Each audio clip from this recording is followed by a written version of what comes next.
Salut tout le monde. Aujourd'hui, on va parler du gars qui a acheté la mauvaise Ducati. Ou de vous qui avez acheté la mauvaise Ducati. Vous êtes super content. À vous les routes sinueuses, les milliers de kilomètres avec votre belle. Mais paf, tout fout le camp, vous êtes en panne. Ou alors, on vous annonce à la révision qu'il y a une couille sur la moto et que ça va vous coûter un bras. Bouh, j'aurais dû garder ma japonaise. Hop, hop, hop. On se calme. Soyons raisonnables et remettons les choses dans l'ordre. Déjà, il est important de savoir où est-ce que ça a commencé à bugger. Vous allez me dire, oh mais moi je préfère l'acheter à un pro, comme ça au moins je suis sûr de moi et j'ai une garantie. Oui. Mais si tu roules peu avec la meule et que tu fais 1000 km en 6 mois, je vois pas bien ce que tu peux dire au pro, mais bon. Dans la réalité, il n'y a pas de mauvaise Ducati. Bien sûr que ça arrive d'avoir un problème avec sa moto, mais faut pas en faire une généralité. Et c'est peut-être vous qui avez fait de la merde après tout. On met toujours ça sur le dos de la moto, mais pourquoi ce serait pas vous? Alors oui, bien sûr, il y a de mauvais vendeurs qui font faire leur révision chez plein de mauvais mécanos. Bon, là, je vous ai perdu. Vous vous dites qu'on est vraiment dans la merde. Mais je déconne, hein, il y en a pas tant de mauvais. Acheter une Ducati est un art qu'il faut apprendre avant de se lancer dans le grand bain. Je vous propose donc d'écouter la leçon de votre professeur Karenou. 1. La prise de contact est importante. Pouvoir beaucoup échanger avec le vendeur, c'est essentiel. Même si vous avez l'impression de le faire chier, parce que vous voulez tout l'historique et 3000 photos.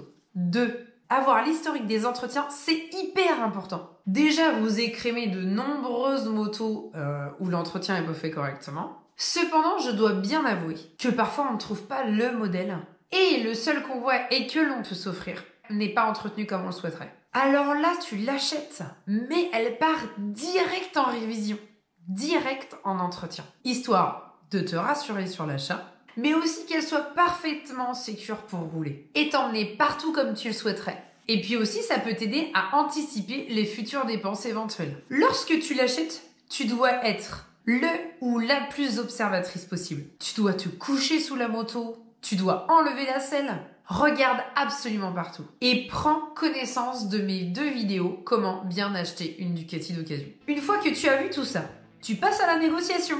Alors moi, j'aime toujours acheter une moto sans le dernier entretien d'effectuer. Tu sais, sur l'annonce, le ou la vendeuse écrit « Entretien fait pour la vente ». Eh ben non, surtout pas. Demande-lui de ne pas le faire. Je le dis à tous mes clients. Il est préférable d'aller faire cet entretien chez ton mécano, celui en qui tu as confiance, et qui va justement faire le tour de la moto et te dire tout ce qui va et ne va pas. Au moins comme ça, tu as connaissance de la totalité, des détails de chaque chose de ta moto. Tu connais tout après. Ton mécano, au moins, il te dira tout, même si t'as acheté une merde. Alors là, tu te dis, non, mais elle est vilaine, cette Karenou.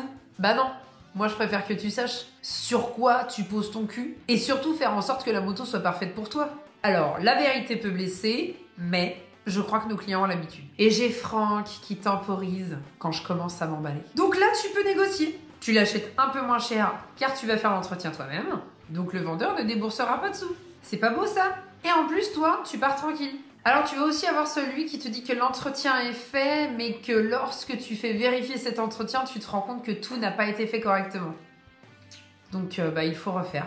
Hop, on négocie. Et après tout ça, c'est simple. Tu vas voir ton ou ta mécano. Elle fait le tour de la moto pour te dire si tout va bien dans le meilleur des mondes. Et là, tu pourras pas dire que t'as acheté la mauvaise Ducati. Et si un jour tu as un problème mécanique, eh ben ça arrive. Rassure-toi, dans les autres marques, c'est pareil. C'est juste plus facile de crier sur la belle rouge parce que c'est elle que l'on contemple. C'est tout. Alors, c'est parti? Tu l'achètes quand?